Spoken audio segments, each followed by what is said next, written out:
Ya, demam opsi biner melanda para trader pemula yang mudah dirayu iming-iming imbal hasil besar dengan mudah high risk high reward. Bagaimana memahami risiko di opsi biner ini dibandingkan dengan hasil yang mungkin dicapai?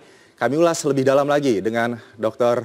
Gema Guryadi, CEO and founder dari Astronaci Internasional. Pak Gema, selamat pagi. Apa kabar? Sehat, Pak? Selamat pagi, luar biasa. Terima kasih. Oke, terima kasih atas waktunya dengan CNN Indonesia. Pak Gema, jika kita melihat banyak sekarang trader pemula yang masuk ke opsi biner, kemudian gagal, rugi ratusan juta rupiah, sebetulnya apa sih yang menjadi penyebabnya, Pak Gema? Oke, selamat pagi pemirsa. Jadi begini ya, karena judulnya ini apakah opsi biner ini investasi atau cuma spekulasi. Tentunya perdebatan ini tidak akan berakhir. Tapi kita dalam hidup itu kan ada yang namanya acuan standar ya, dan kita akan melihat definisi. Kalau kita mengacu kepada definisi, disitulah kita tidak akan saling berdebat. Apa yang disebut dengan investment? Kalau kita mengacu pada Investopedia, investment itu adalah bagaimana kita menaruh aset kita, ya, is an asset or item acquired with the goal of generating income. Itu nomor satu. Jadi dengan kita melakukan investasi ada generating income. Yang kedua, appreciation refers to an increase in the value of asset over time. Ini kata kuncinya. Jadi kalau kita berinvestasi, kita menaruh aset kita pada investasi tertentu, seiring dengan pertumbuhan waktu akan naik aset value-nya. Nah, berarti waktu ini menjadi yang utama. Kalau sebuah investasi definisinya adalah kita menaruh aset kita pada satu item, satu bidang investasi, dan seiring dengan tambahnya waktu, aset bertambah. Sedangkan di binary, kita justru di limit. Ayo kita nebakin harga, walaupun underlying-nya adalah seakan-akan instrumen investasi, itu boleh-boleh aja. Ini yang kita sebut dengan financial betting. Jadi kita melakukan betting dengan underlying investasi, instrumen investasi. Tapi waktunya di limit. Ayo dalam 1 menit harga naik atau turun. Ayo dalam 1 jam harga naik atau turun. Ini jelas sudah keluar dari definisi investasi. Nah dari sini pemirsa bisa tahu. Sekali lagi investasi adalah kita berinvestasi seiring dengan berjalannya waktu akan ada appreciation. Sedangkan di binary, seiring dengan berjalannya waktu Anda dipaksa untuk nebak naik atau turun. It's not investment kalau kita melihat dari definisinya. Itu yang menjadi garis bawah dulu. Baik, sudah harus digarisbawahi bahwa ini adalah keluar dari pengertian investasi itu sendiri ya, Pak Gema. Pak Gema, tapi Betul. banyak sekali ya kemudian trader pemula yang masuk begitu ke option binary ini. Apa sih sebetulnya yang menyebabkan para pemula ini kemudian banyak yang rugi begitu? Apa kemudian psikologis yang bermain di sini di opsi biner ini? Jadi kita melihat ada 3 hal yang membuat mereka rugi. Yang pertama adalah seperti yang Anda bilang, adanya dugaan kecurangan daripada algoritma itu sendiri.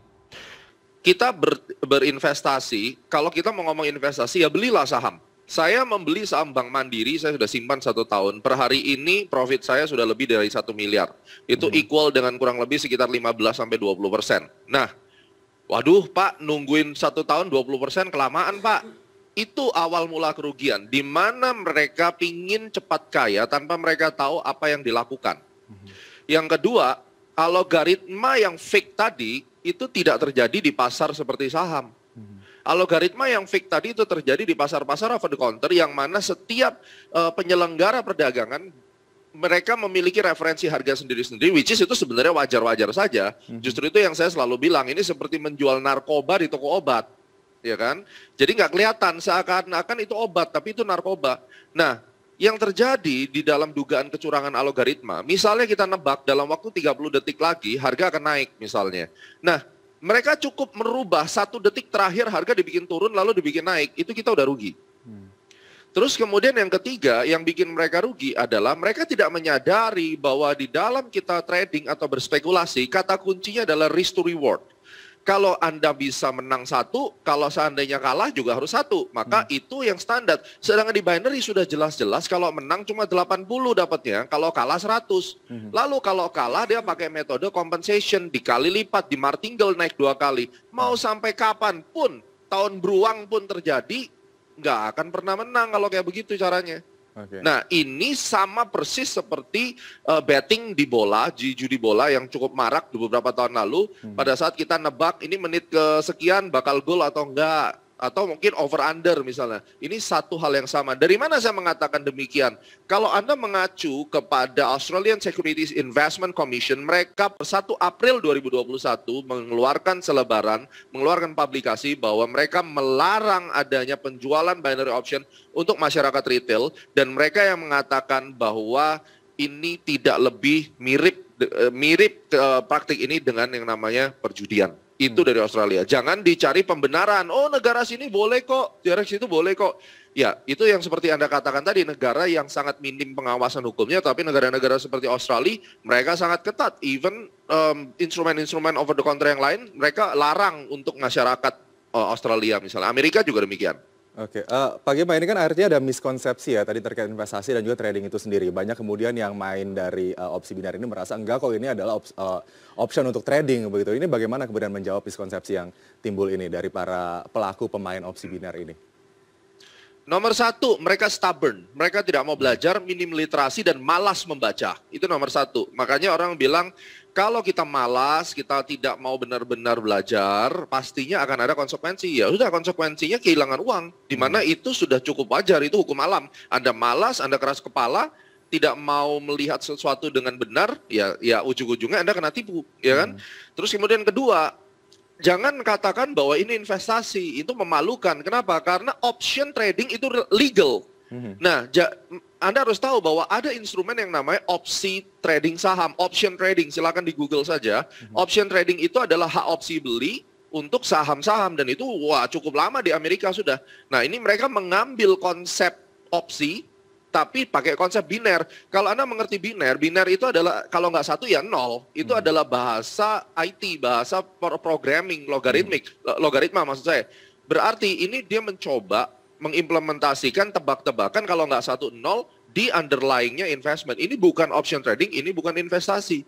Dan Anda harus tahu, penyebab ini menjadi meledak adalah ini yang saya marah sekali. Bahwa influencer yang tidak bertanggung jawab mengatasnamakan hal ini sebagai investasi, which is kalau kita lihat dari definisinya ini bukan investasi, ditambah, formulanya ditambah dengan flexingan mereka. Mereka dapat uang dari hasil profit sharing, ya saya nggak sebutkan berapanya, tapi mereka dapatkan profit sharing, lalu mereka beli itu mobil Lamborghini, mereka beli mobil-mobil mewah, lalu mereka flexing, pamer harta, supaya orang tertarik, dan kemudian orang-orang ini langsung mereka melakukan deposit. Orang sudah kalap mata, minim literasi, tidak mengerti apa-apa, hidup lagi sulit ketika COVID, dimanfaatkan, seakan-akan ini sebagai jalan pintas. Ambil pinjaman online, terkait pinjaman online juga sedang meledak, dipakai buat binary option. Jadi masuk kandang buaya, akhirnya dibawa ke kandang macan. Jadi mati dicabik-cabik habis. Ini yang bikin hancur semuanya. Aduh, akhirnya juga banyak yang speak up ya Pak Gema terkait dengan kerugian ia dapatkan begitu Pak Gema. Tapi ini kalau bicara soal tadi yang Pak Gema sebutkan terkait dengan influencer yang kemudian flexing harta kekayaannya segala macam begitu. Ini bisa dikatakan afiliator. Sebetulnya apa kemudian yang menjadikan afiliator ini menjadi salah satu pihak yang dalam tanda kutip mungkin bisa diminta pertanggungjawaban kali ya dari orang-orang yang speak up tersebut karena asetnya hilang, begitu uangnya hilang karena menitipkan uangnya tersebut. Oke, ini penting ya. Ini kita bicara secara hukum. Kebetulan saya juga advokat. Saya melihat, saya bicara ada beberapa orang yang datang ke saya mau minta jasa saya untuk melakukan tindakan hukum. Saya cuma bilang ke mereka begini. Influencer menawarkan sesuatu ya atau mengendorse sesuatu itu belum ada kayak hukum yang benar-benar diimplementasikan secara jelas di sini ya. Yang kedua adalah yang membuat mereka itu menurut saya bermasalah, memang bermasalah, tetapi mereka tidak secara langsung menerima uangnya. Mereka tidak mengelola atau mereka tidak menampung dana karena memang dana deposit ini langsung menuju kepada si perusahaan penyelenggara binar ini. Nah, orang-orang ini memiliki kejahatan moral menurut saya, dan punishment-nya bukan punishment hukum, akhirnya punishment-nya adalah punishment moral. Kecuali nanti dari pemerintah akan mengadakan perubahan aturan atau misalnya mereka mengambil tindakan darurat misalnya, itu lain lagi. Tetapi kalau dikatakan influencer ini salahnya di mana? Salahnya adalah di moral. Artinya apa? Mereka tahu hati nuraninya bahwa ini adalah satu tindakan non-investment, tetapi si afiliatornya bisa kaya raya, mereka tidak peduli itu. Ya mereka pokoknya akan mengeksploit habis manusia-manusia yang greedy, ya, dan kemudian mereka ini yang akan dimanfaatkan. Jadi kalau dikatakan siapa yang salah, influencer hanya nawarin kok. Memang benar. Pertanyaannya pelakunya ini kenapa mereka mau? Ini juga ada satu sisi yang mesti kita fair melihat bahwa memang masyarakat kita tidak teredukasi dan masyarakat kita cenderung lebih mudah untuk diajak investasi bodong ketimbang investasi yang benar. Kita bisa buktikan dari data investor di Bursa Efek Indonesia, kita comparing dengan investasi bodong. Yang mana masyarakat juga melihat, ini kita to be fair aja. Kalau saya investasi di pasar saham Indonesia, di pasar saham yang katanya di bawah OJK juga, tetapi banyak praktek-praktek kecurangan. Kita melihat ada kejadian Jiwasraya, ya kan? Ada kejadian orang dipom-pom di saham. Nah, ini pun kita harus bekerja sama bersama-sama dengan regulator untuk menertibkan. Makanya kemarin saya juga ada bicara sama Satgas, ada 5 hal setidaknya praktek dugaan penipuan mengatasnamakan investasi, tidak hanya binary, ada di dunia copy trade, ada di dunia robot, di dunia saham, dunia kripto, ini semua ada dugaan penipuannya. Jadi kalau kita bilang penipuan, si influencernya ini kejahatan moral yang dia lakukan, dia tahu itu jurang, tapi orang diajak nyemplung ke jurang.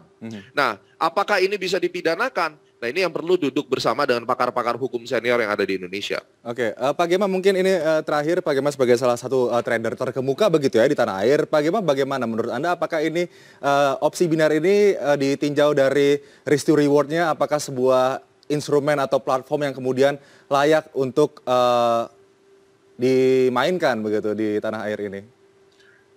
Oke, kita negara demokrasi, kita harus tahu itu. Seandainya nih, Mas adalah orang yang suka berspekulasi, dan Anda mengetahui persis bahwa kalau saya trading di biner, saya menang 80, kalau saya kalah 100. Dan Anda setuju, dan Anda nyaman dengan itu, silakan.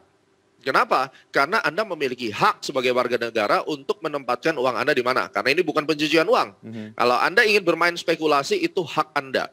Nah, yang harus kita ketahui bahwa ini bukan investasi, dan ayo para affiliator, para influencer, jadilah orang yang jujur, berhati nurani, dan bermoral. Kalau Anda ingin mengajak orang masuk dalam dunia ini, katakan pada mereka bahwa ini adalah mirip dengan judi. Kalau Anda menang 80, kalau kalah 100, tapi lebih mudah daripada belajar saham, belajar valuasi, capek, mendingan klik-klik tebak-tebakan aja. Resikonya apa? Silakan tanda tangan bahwa Anda mengerti resikonya. Itu yang saya harapkan. Sehingga kalau Anda tanya, apakah ini investasi? Jelas bukan, by definition. Kedua, regulator di negara lain bagaimana? Salah ambil contoh Australia itu melarang ya untuk menjual ke retail kliennya. Ketiga, risk to reward-nya tidak imbang, jelas pada akhirnya long run akan rugi. Dan yang keempat, saya harap influencer punya hati, kita sesama orang Indonesia jangan saling bantai, jangan dieksploit masyarakat kita, dan lebih dari 20 triliun sudah hangus di dalam dugaan investasi bodong ini. Baik, bagaimana ini yang paling penting mungkin para trader pemula untuk masuk kemudian bermain trading harus bisa belajar terlebih dahulu ya, jangan gampang tergiur. Yang paling penting adalah bukan bermain trading. Ini kata sudah salah fatal. Ya, trading bukan mainan. Jadi kita benar-benar pada saat ngomong trading is a business, dan kalau Anda mau bisnis, pelajari dengan benar dan bertanggung jawab. Baik, terima kasih Pak Gema Guria di CEO and Founder Astronaci International, ini membuka mata kita semua tentunya terkait dengan opsi binar ini. Semoga semakin banyak masyarakat yang teredukasi begitu ya, dan semakin minim orang-orang yang kemudian rugi akibat salah langkah, salah kaprah terkait opsi binar ini, investasi atau spekulasi. Di garis bawahi, bukan investasi. Terima kasih Pak Gema Guria di CEO and Founder Astronaci International. Selamat pagi, salam sehat Pak Gema. Selamat pagi.